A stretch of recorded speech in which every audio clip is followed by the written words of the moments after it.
Maskadan hər kəs salam. Deməli əziz dostlar, video çəkəcəm. Yenə də həmişə kimi bütün qolu güclüləri, pəhlivanları, nə bilim, o özünə güclü deyənləri meydana çağırıram.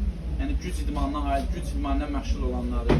Hərəkət nədir? Bu hərəkəti mən eləyən qaydada bacarsız eləyin. Təkansız, oturaq vəziyyətdə 3 dənə 16-nı götürürük.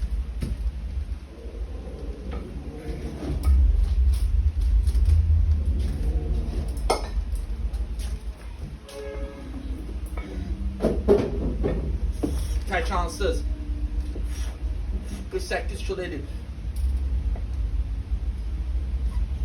1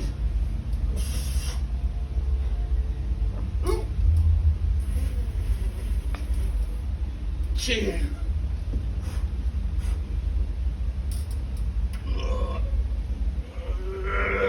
3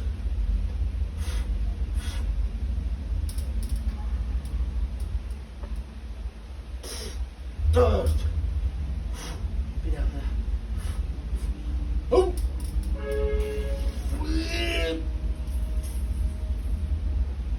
5 şimdi solma. Özde beli söykəmədən, yəni bel söykənmədən durduğu yerdə. Solla solaxay olmadığıma görə biraz çətin gedəcək.